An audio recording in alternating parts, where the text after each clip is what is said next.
Moniece, girl, now you've done well for quite a long time, but time's up. Time's up. It's time to go.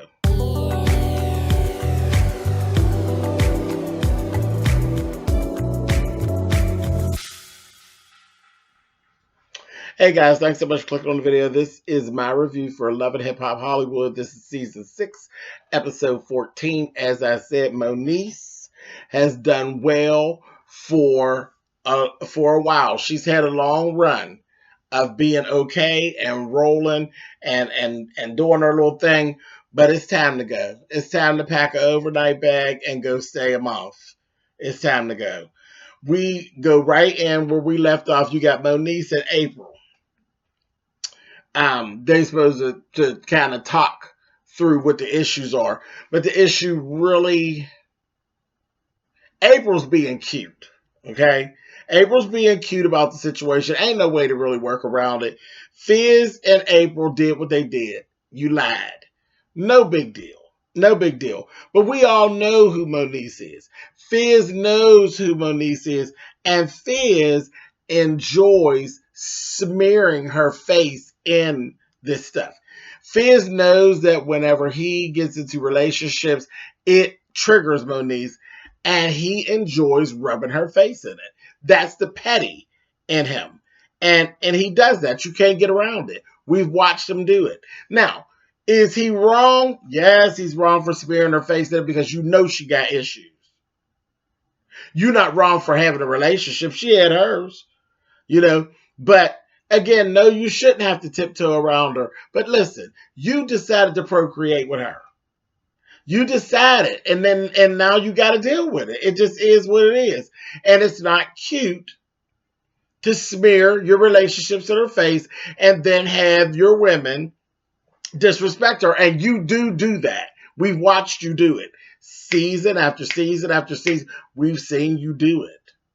We've seen you do it. You know she gets triggered, and you go right out there and make her look foolish. You do that. You do that. Jason, Zell, and Tierra, y'all ain't helping. Y'all ain't helping by telling her basically that you're on her side. No, she need to go sit down. She need to go sit down. You ain't got nothing to do with little Fizzle Pop and where he puts his little pop. You ain't got nothing to do with it, sis. All you need to know is when to pick up or when your son's being dropped off. That's it. Nothing else. And anybody telling you anything different is lying. Jason Lee, it has a show to do. Okay? Jason has a show to do. So, So I'm just going to keep on talking about Moniece here and get her on out of the way. Because after that little stuff there, next thing we saw Moniece go on the Jason show. She did the interview on Hollywood Unlocked. I saw the interview when it first came out. And I was like, interesting. So at this point, she ended up saying that she thought that Apryl was pregnant. And I thought then that she was kind of going off the deep end because I wasn't sure about that. But again, then we found out in the background, Apryl's doing a lot of picking, showing up at the door, doing things that she knows it probably wouldn't even bother some people, but you know that it's going to trigger her. You picking. And if Nutty Mary grab you and shake the shit out of you, then you're going to want us to feel bad for you. But no, you picking. And Fizz knows you're picking, and he's trying to beat the shit out of both of y'all because y'all know better. But anyway, so that all happened, and like I said, Jason got a show to run. So no, Jason ain't on your best. It's not it. Your best interest is not at hand with Jason. Jason's best interest is at hand with Jason. And you made a good interview, and he got lots of good views for it, and I was one of them. But it was what it was. Now, at the end, we got the blind leading the blind. Another bitch that's always unglued, Tierra Marie. Tierra goes over, she sits with Moniece, and I'm looking at this conversation, and I didn't find the conversation as good television or anything like that.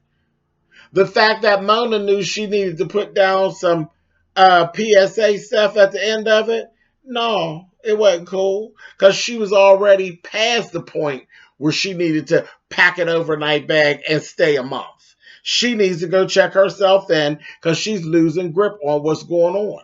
Her ass is depressed. She's depressed and she's actually saying out loud that she's depressed. You need to go. Night night, sis. You already know you got issues. The fuck on up and get on where you got to go. Your ass is out there and you spinning. It's time to go. Enough of that. Anyway, she had a long run. You know, we've had a long run because I used to have no patience for Moniece at all. I was like, she crazy as hell. But no, she really got some issues. You know what I mean? And her meds and stuff was working for her and everything. And she was doing pretty good for quite a long time. Well, that time is over. Like I said, pack a bag for a night and stay a month, sis. Anyway, moving on.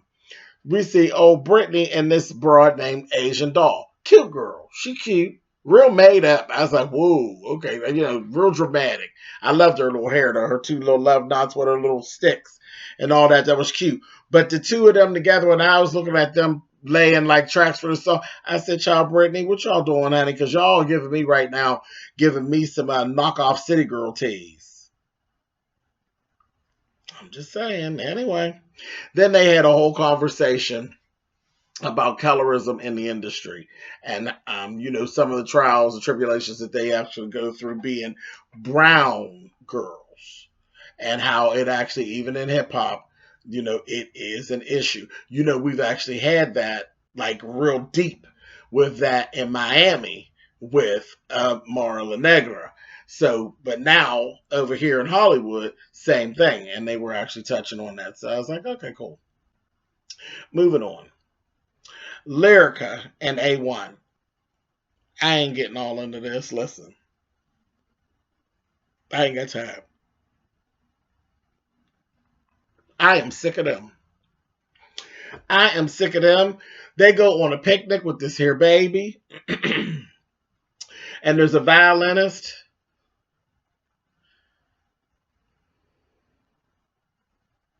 Child, get out of here. Anyway, they had a violinist. He's telling her, it's just more to say, oh, you should come home and just do a little trial and come on home, and see if you can stay. You can leave your stuff in storage. Like, she's not your girlfriend. She's your wife, man. What are you talking about? So later on after that, we see Lyrica and her mom, because Lyrica got invited to do this booking, and they out shopping for clothes for her to wear. Um, then the A1 comes up in the conversation. Big Lyrica not happy. And this is one of those things where we were talking about in my loving, not loving hip hop, I'm sorry, Real Housewives of Atlanta video, how Portia she hasn't given all the details to her sister and her mother about the relationship, because then you run into things like this. Now, Big Lyrica, Little Lyrica talk about everything. And now Big Lyrica is like hating A1, and Little Lyrica ain't done with A1, okay? And she had to talk to her and give her some tough love and tell her, do you think he loves you? I said, uh-oh. Do you think he loves you?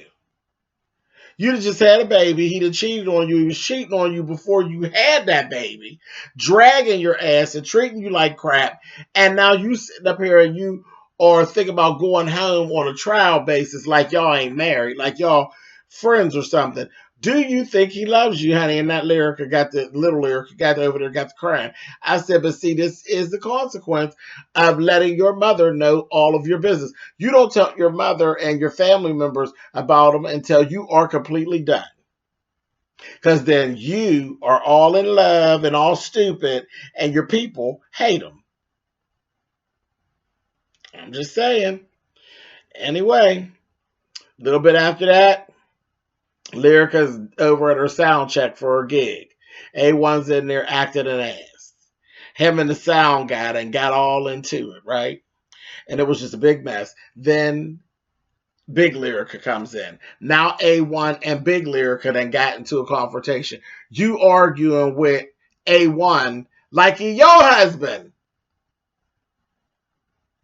And then now she got to take up for her mama's side. He's like, I'm being double teamed.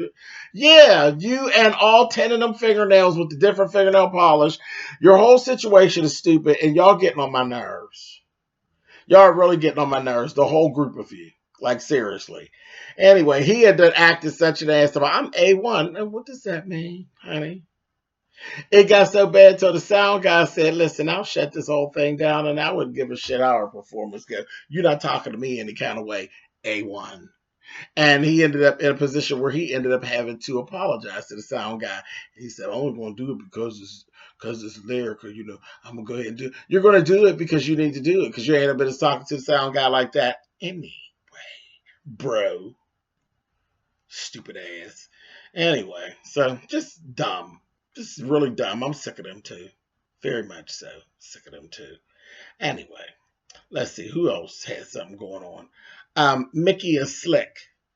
Oh, this was interesting. Mickey and Slick go on a double date with Zell and Star. This chick named Star. So I knew there was some crap coming down the pike because we saw last week Zell said something about dating a woman or some mess. So now they're going to bring that to us now. So now we have to go sit and have this whole conversation. They had this double date on the beach, and we have to have a conversation about bisexuality.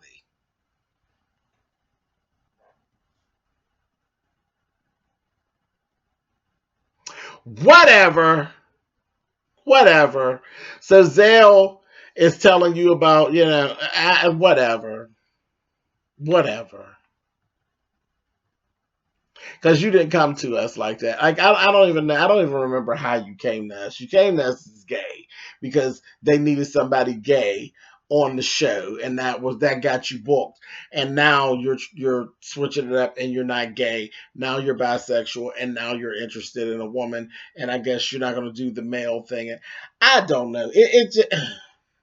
It just seemed very convenient. It just was one of them things. I guess they wanted to talk about the whole subject of bisexuality, and you're just as good as any. That's how I looked at it. I was like, blah, child, whatever. Anyway, moving on.